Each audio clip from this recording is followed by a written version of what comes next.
carburetor cleaner, ọgwụ eji asacha akpa ngwongwo maka ụmụ ife eji agbachasị pipe ọnọrọ ọrụ mma yọchasị akpa ife ka ọ dị ọcha ife eji asachagbu ife mgbe nọrọ n'ogede ọgwụ eji asacha akpa amụ na-epiki ọkụ maka ụmụ ụta nkam na ụya nkam ụmụ kuturuma ụmụ lepus and gwapus ụmụ ojenepụtụ ụmụ lọkwụlekwụ ụmụ arụrụbara ụmụ chenkwa chenkwa ụmụ ọkụ ọgbọ ndịda ụmụ ya yọrị ma ọ ya ebutere mgbe a na-eme nta haspọs ọ yọchasịa gị dịka mgbe dị 15 years kama ka ifeshọn mgbarụ nchala na nwata rigoro okwete gbagagba kama ka ụta nkam na ụya nkam kama ka mkparị amụ kama ka ụmụ lepus and gwapus ekwe obi aṅụ n'ime ụlọ ekwekirikwe agba eche dị bebi na tude echeta enwewe ọṅụ ganga m ị na-ebe nne ị na-ebegbu nne mma ị na-ada akwa ayọ nọ na-agbate ikwechi na 5 ewuru agafe ị nọrọ ọrụ ewuru nwa nọsi ike a na-akụ gị monde ha ma n'ukwu kwechiri si a na-edeka anyụ a na-ebere gị akwa ọṅụ odadi ihe eji nke adakata ya ebe ọ kpụrụkwa anya mmiri adọta anya nke anya na-abụ aṅụrị eju ya obu echi ọganata ọzọ ebe a nwata digoro ọkweta tọtọ gada bebi na tude gangam ifilie hot idobia ọ bụrụ na ị da-aṅụ hot ịgba ya one water bọsị nwere Champions League isi eti anya gbara ya one shot jee na-ata nkata na-eri ife na-atụwalụ ọ na-eweta aka 20 minutes olejie ị na-ebe nne ị na-ebegbu nne mma carburetor ga were ekwekirikwe ya no carburetor cleaner ka ọ bụ carburetor cleaner nwata rigoro okwete gbagagba gangam dike anata ọgụ unu ejeriwe ọgbọ ịgala unu ejebiriwe ndụ na mma unu ejeriwe ugwu akwa nga ya bụ ka na-afọ ya ịgala nwere ọgbọnọ dị egwu ọgbọrọ ịgala highest grade isicha anya ekpoghi ya etu ọmado n'efere nakwa ya ebe a ọ na-ekechagbu ọkụ mma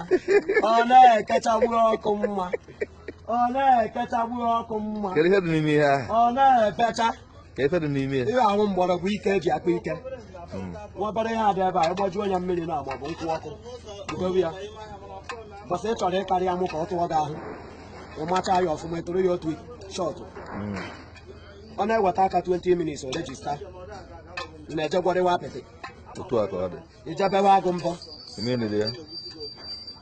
ijebiriwe ndụ na mma na-ejeriwe ugwu hawa nkibo. Hello everyone out there. You know, some people wait to die and be in hellfire before the sequel will come on earth to advise their friends and loved ones on how to live right. But I choose to be Zach Tekera today, who in the midst of my health situation here on earth will pause and cry out my advice to two set of people today. First set of people, my fellow singers, musicians, actors, please stop begging to be known. Stop begging to be heard. Stop begging for relevance. In fact, stop pursuing people to carry you along just to fulfill your purpose here on earth. All that will just end up reducing your value and worth. I mean, these people you are pursuing, are they not human beings? They too don't need help, Abi. If I may ask self, who won't help you? Is it your pastor, your bishop, church members, music director, Abi celebrity? Let me tell you, in 2011, I once wrote a music proposal and approached my pastor for help of just 5,000 naira in executing that music proposal. The next thing I heard from him was, "Are you a member of this church?" My brother, my grace dropped. Maybe that was his own way of shaving me aside, or his own way of telling me he can't help or wouldn't support either. But I learned a lesson. Start wherever you are. Start with what you have. Start with people around you. Be strategic. Be truthful and dedicated. God alone will find you and raise you up. My second advice goes to the second set of people. Those who have made it to the top of their career and profession here on earth, please look around me very well. I've never dreamt in my wildest imagination that one day I'll work as a laborer at a construction site just to feed my family. I was once working and earning fat comfortably enough to take care of my family and sponsor my music career.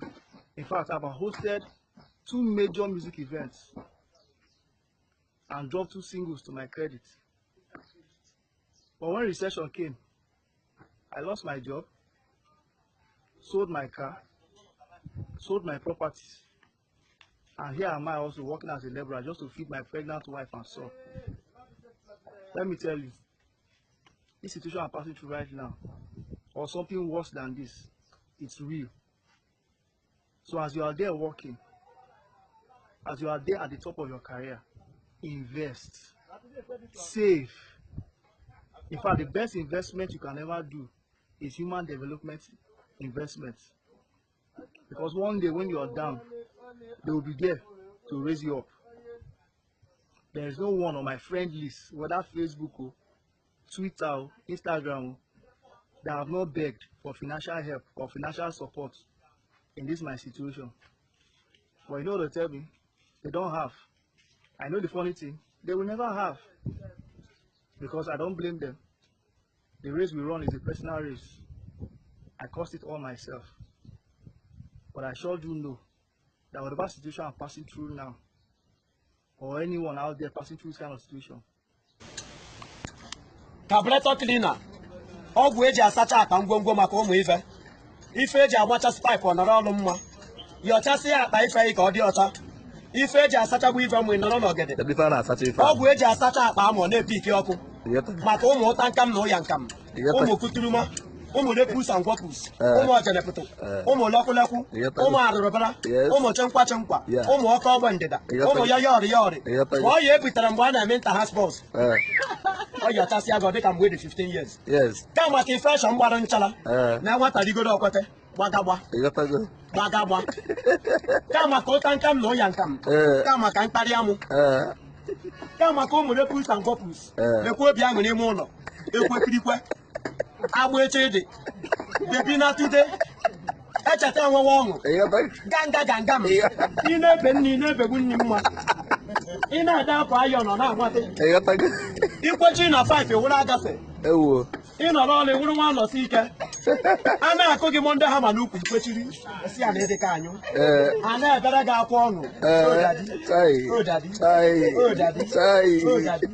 O dadi. Ihe eji nke adakata ya ebe ọ kpụrụkwa anya mmiri adọta anya nke anya na-abụ. Aṅụrị eju ya obu echi ọ ganata ọzọ. Ebe a, nwata rigoro ọkweta. Tọtọ gada. Bebi na tude. Gangam. Ifili ya hot idobia. Ọ bụrụ na ị da-aṅụ hot ịgba ya 1 water. Bọsị nwere Champions League isi eti anya ịgbara ya 1 shot. Jee na-ata nkata na-eri ife na-atụwalụ. Ọ na-eweta aka 20 minutes olejie. Ị na-ebe nne, ị na-ebegbu nne mma. Carburetor ga awere ekwekirikwe. Ya no carburetor cleaner ka ọ bụ. Carburetor cleaner. Nwata rigoro ọkwete. Gbagagba. Gangam. Dike anata ọgụ. Unu ejeriwe ọgbọ na-egala. Unu ejebiriwe ndụ na mma. Ibe niri ya. Unu ejeriwe ugwu akwa nga. Ya wo ka na afọ ya. Igala nwere ọgbọnọ. Nke dị egwu. Ọgbọnọ igala highest grade. Isicha anya ekpoghị ya etu ọmado n'efere. Nakwa ya ebe a. Ọ na-ekechagbu ọkụ mma.